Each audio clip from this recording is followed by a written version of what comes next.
There's a special kind of pride that you feel deep down inside, a strength that seems to thrive in Lima, Allen County.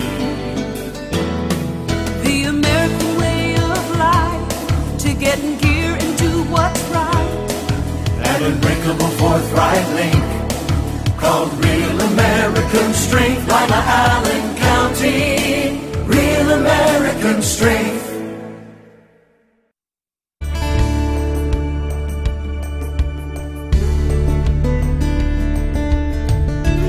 Keeping you up to date with what's happening in your community. Community Focus on GTV2.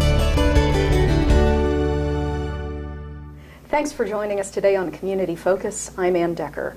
April is Child Abuse Prevention Month, and here in the studio to give us details about all the events coming up is Donna Dickman. She is with the Partnership for Violence-Free Families. Thanks for being here. Good morning, Anne. We have a ton of events coming up. I see you've brought a calendar, and you have something on almost every square of this calendar for April. That's right. It's not alone PVFF, of course. It's Children's Services and all our partners with them.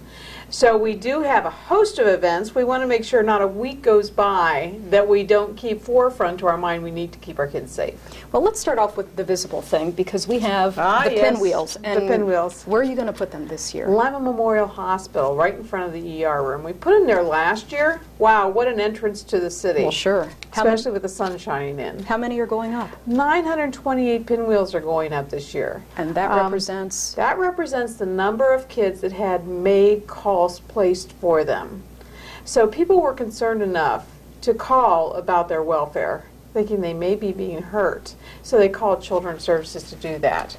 So that number is up. Last year was 756. You can look at it a couple different ways. You could say more people are calling in, which is great. We want to make sure people do report if they think that something might be going on. But also looking at knowing that more cases are opened. So more kids are being hurt as well.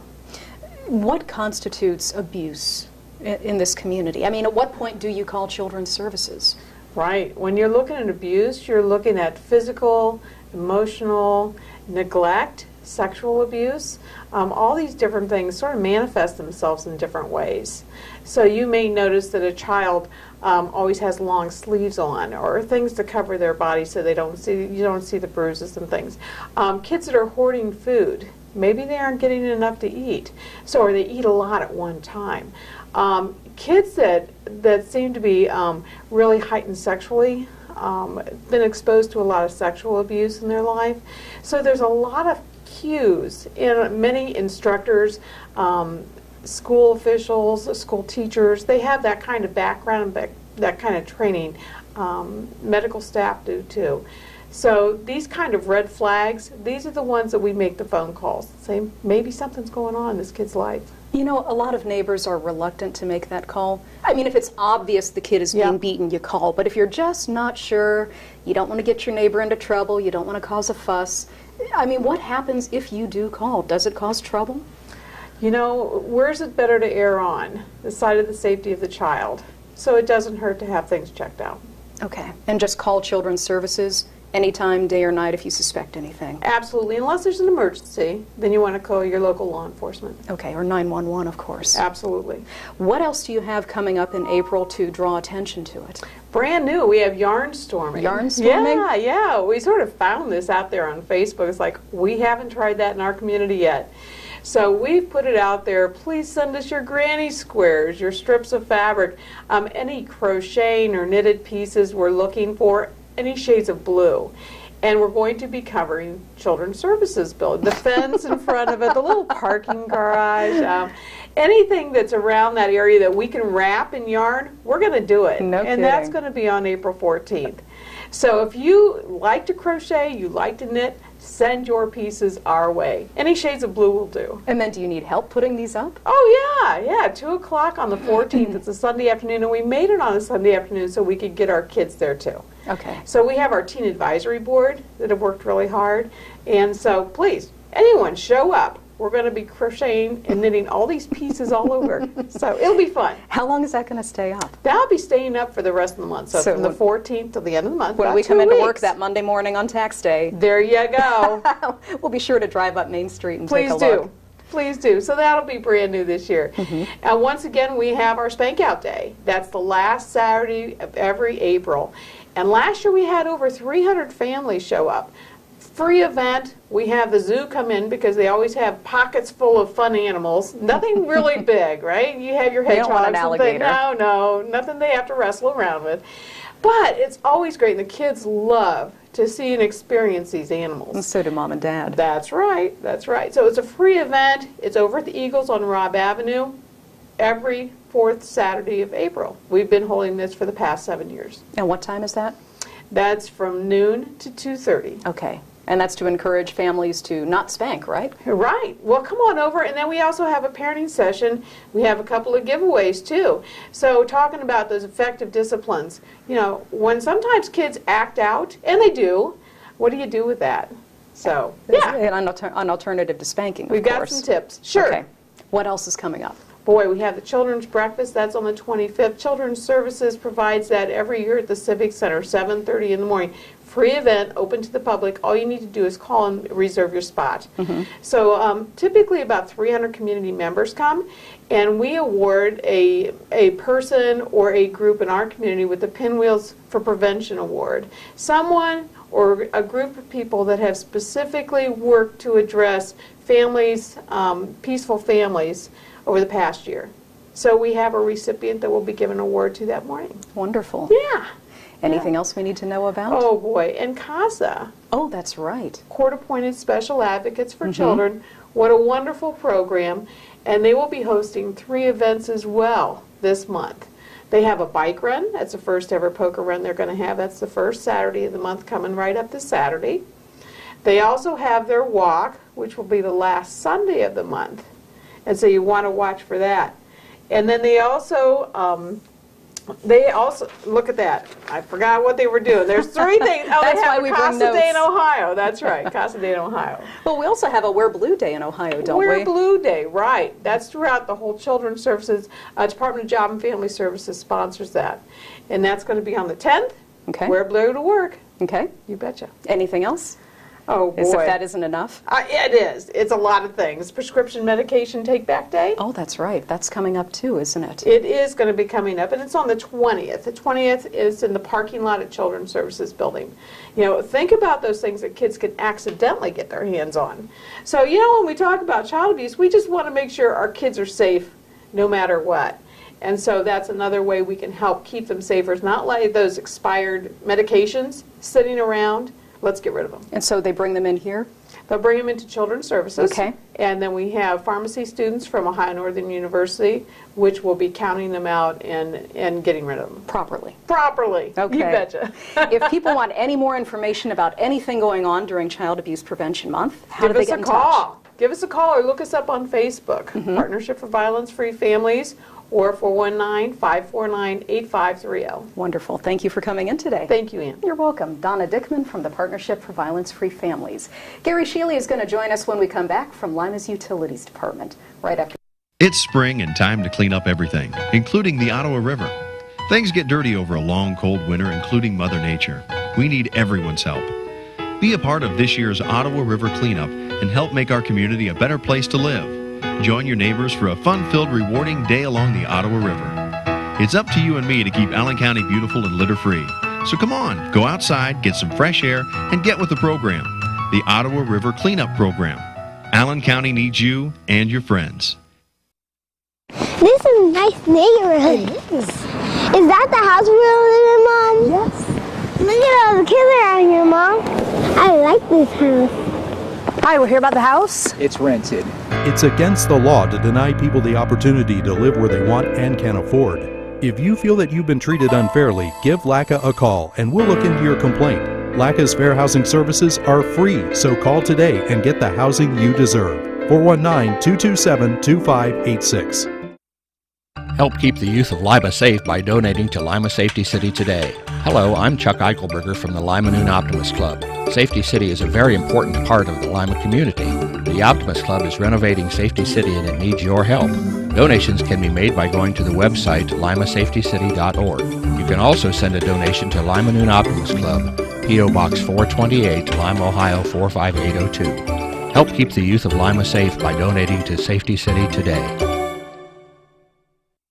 Reduce, recycle, reuse. Allied Waste Services in the City of Lima encourage you to live green by recycling all that you can. Recycling promotes green living by reducing the amount of waste materials buried in landfills. This saves money, natural resources, and energy. Keep our environment healthy and start recycling today. Allied Waste Services is committed to a clean environment. Contact us today for your recycling needs. Visit our website, republicservicesohio.com, to learn more about recycling today. We're back on Community Focus. I'm Anne Decker, and Gary Sheely is in the studio today. He is Lima's Utilities Director. And for those of you who watch regularly, you know Gary's been fighting EPA mandates for decades and decades. And I thought we'd get an update today as to where we stand with it. Good, Ann. We are making progress with Ohio EPA and US EPA. These mandates are based upon the Clean Water Act requirements of 1972, and at this time we are looking at combined sewer overflows, sanitary overflows, flows to the wastewater treatment plant, and then the new one is stormwater flows. And we have been involved since the first of the year on what's called integrated planning. We've been put a lot of pressure on US EPA as well as the state to provide flexibility and a better way for cities to meet these mandates without causing severe hardship on particularly our at-risk populations in our city. And we believe that from the technical side of what we need to do, we are at agreement with US EPA and Ohio EPA. We're going to be spending $150 million over the next 28 years. It will require initially about a $30 million investment in the wastewater treatment plant. We're going to increase flows, providing a high level of treatment that used to get out through the river through our CSOs. We also are looking at eventually about 6 years down the line putting in the large basin that we've talked about at Simmons Field. It'll be a 13 million gallon basin. We'll have no more than 5 overflows a year from our discharges in the Ottawa River. And then also down line, about 16 years later, we'll start the 8 sanitary sewer overflow basins we have, where we will be doing a control process where we minimize human health exposures. And so all that is over a 28-year period. So we understand what we need to do. We're in agreement with the agency. There are a few caveats we're still working on. Where we actually are, though, is what's called the consent decree, which is the legally binding document that the city commits to do this work with.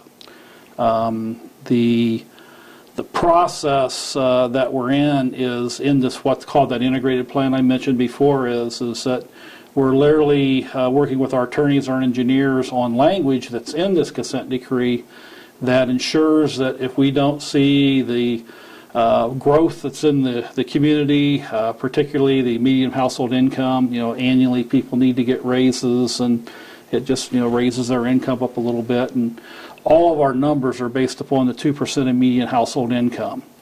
And if we see growth in the incomes along with about a 1% growth in the sewer funding base, then we can continue to do this work and not impose costs that exceed the 2% of median household income as that grows through time. Where we are with the agency, though, is that the agency is kind of still, particularly the Attorney General's office, that's in the middle of this discussion through the consent decree. They're looking at our 28-year plan and saying, well, you have to commit to do all the work that's in that 28-year plan.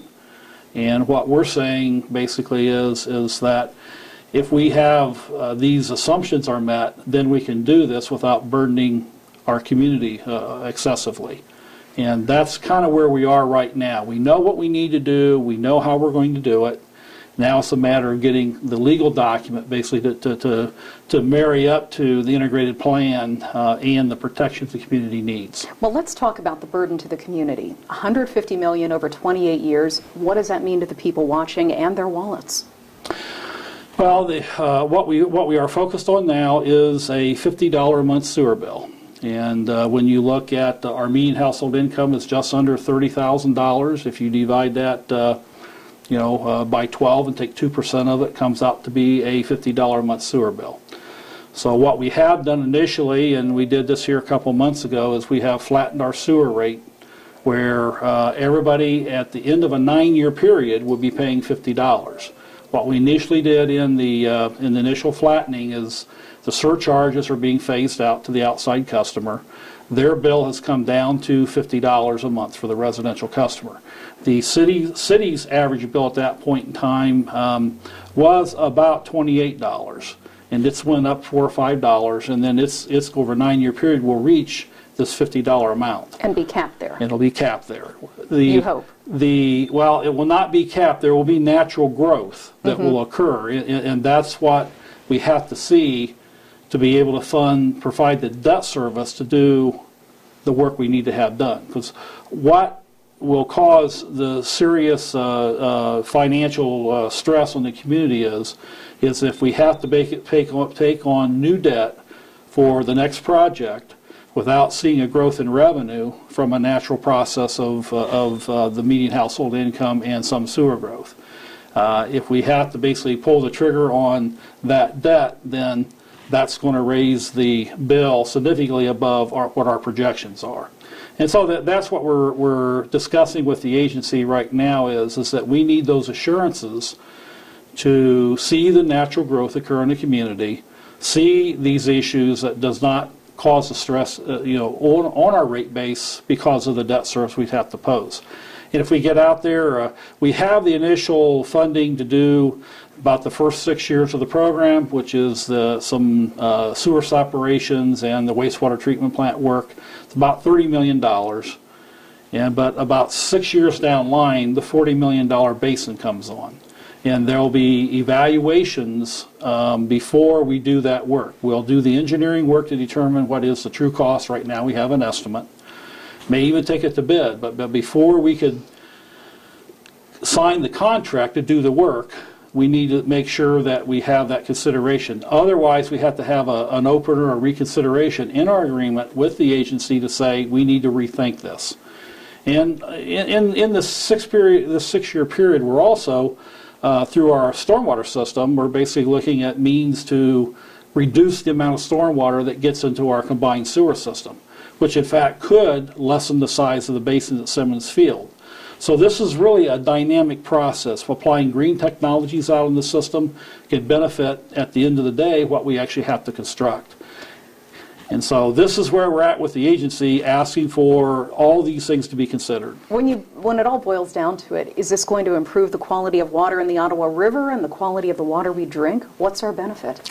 Well, the benefit is that we're striving towards the Clean Water Act, which is what they call swimmable and fishable streams.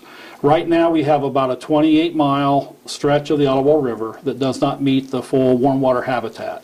That occurs about Thayer Road.